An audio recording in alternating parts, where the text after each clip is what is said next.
Somebody tell me what the hell is going on. I mean, seriously, what the hell is going on? I mean, is this Black Lives Matter going wild? Is this Playboy BLM edition? Or Black Lives Matter uncut? Like, what is this? Right? Like, we have protesters out here in the street naked protesting for Daniel Prude. But before we get into that, my name is Greg Foreman and you're watching a Black Conservative Perspective. Make sure you like, comment, and subscribe, and follow me on Twitter at gforemanbcp on Twitter. And most importantly, share a Black Conservative Perspective, aka a liberal's worst nightmare. Let's get it. All right.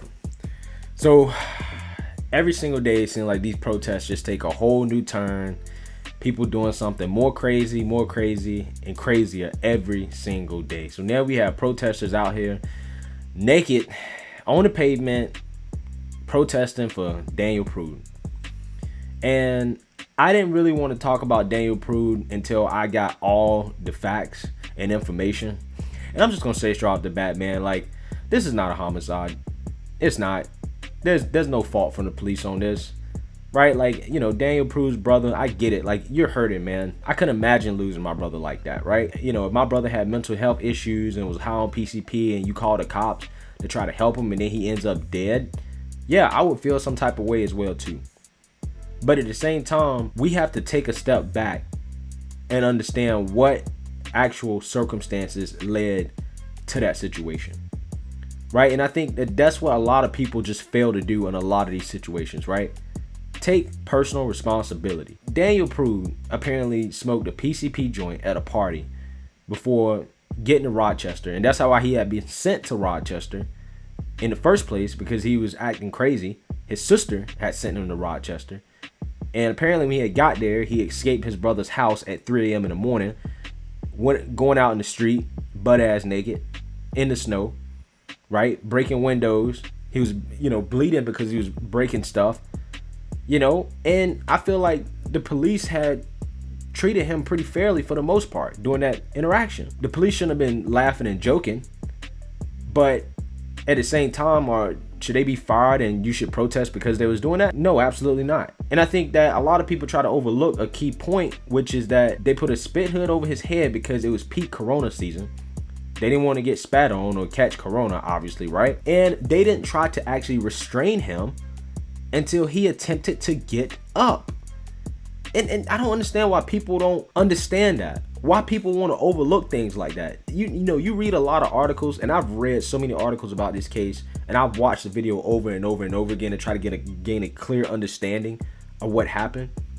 And they don't talk about the fact that obviously they have the ambulance on the way to help this man. These cold-hearted police that are, being framed as murderers, right? It's not like they arrested the man and threw him in the back seat of the car, right? And took him to the jailhouse, beat him up and all that stuff. That's not what happened. They kept him out there. They called an ambulance, right? Because this dude needs, obviously, medical attention and medical help. And they couldn't just let him get up and run away. Right? So imagine if this dude gets up and runs away with a spit hood on his head. He's in endangerment to hurt himself. He's in endangerment to hurt the officers. He's in endangerment to get away. Now you got an ambulance on the way and the police aren't there because they're sitting here chasing this naked dude throughout the neighborhood in the middle of the snow. Again, people just don't think about stuff like that. So yeah, the police had to physically restrain him when he tried to get up. And a lot of people try to act like, oh, that was too much force by the police. Well, what do you want the police to do? You want to just let him get up and run around? Again, I don't understand what these people want. These people are not using their brains. They're not thinking objectively, right? So as the police are restraining him, they got his head face down on the pavement. I think this is where the big mistake is made by the police, right? And it's not their fault because he's high on PCP. And again, I'm not a medical professional. I'm just giving you my opinion based off what I've read about an autopsy, the cause of death. He basically died from choking, right? Lack of oxygen. The spit mask is breathable, so it wasn't necessarily the mask, but I think that it was him being held down in that prone position while also being high on PCP, and also him throwing up, which caused more irritation in his throat and made it harder for him to actually breathe and to get oxygen.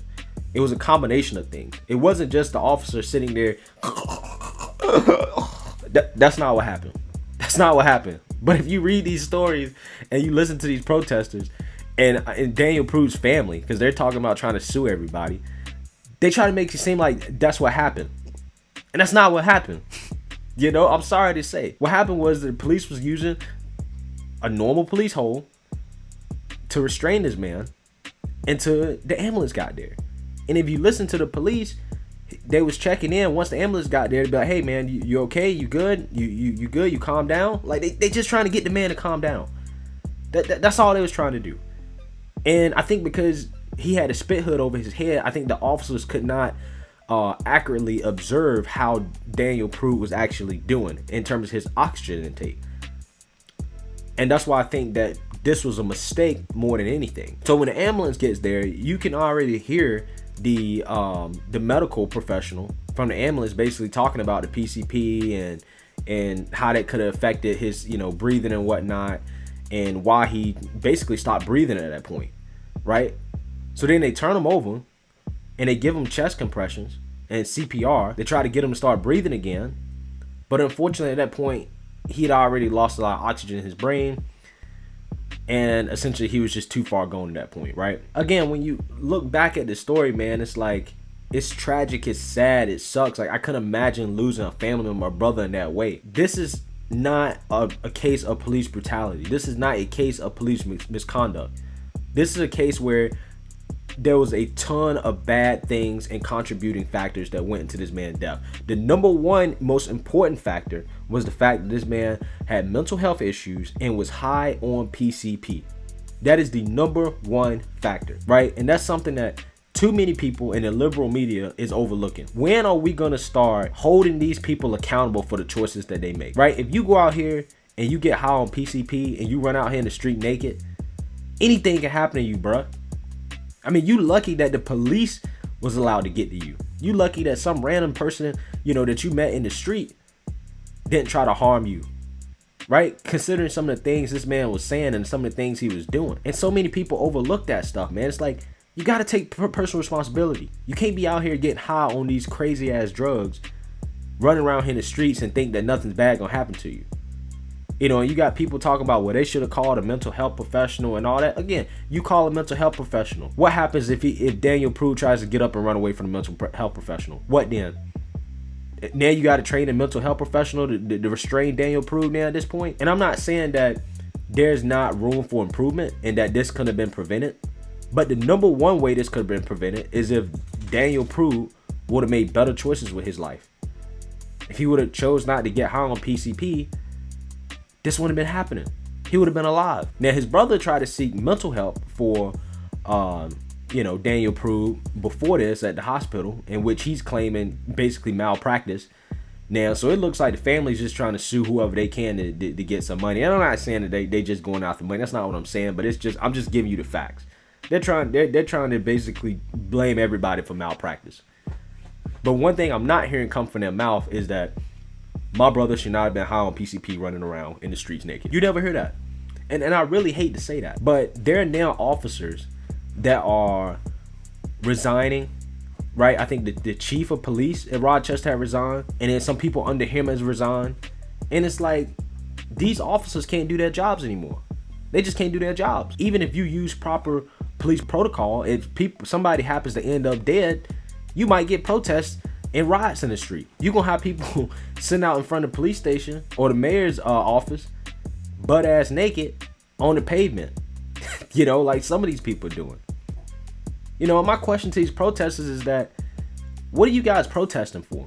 What are you asking for? What is the end goal with this? Because if you want to prevent another Daniel Prude, right, from happening, why the hell are you trying to defund the police for? If anything, you're asking for these police officers to basically be SEAL Team 6. You asking these guys to be mental health professionals, medical professionals. You're basically asking them to be elite military officers, right? With some of the demands that you guys are making of these police officers. So what sense does it make to defund them? What sense does it make? It makes no sense at all.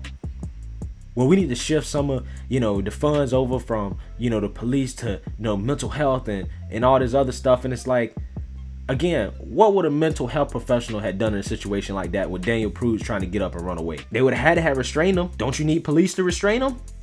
You know what I'm saying? Like, again, I don't understand. And I feel like, this situation could have been prevented, right? Like, I already talked about how Daniel Prude right? Put his own self in this situation. It's mainly his fault. But I do think that when there are mental health situations like that, where it's clearly like this dude is high on drugs, it's a mental health issue, I do think they probably should have a professional there along with the officers to assist. But again, that requires not defunding the police. That requires actually increasing funding for the police. But most importantly, we as people need to take responsibility for our own actions and not put ourselves in position to actually interact with the police first and foremost. Daniel Prude put himself in a position where the police had to be called not by a stranger, not by a passerby, but his own brother.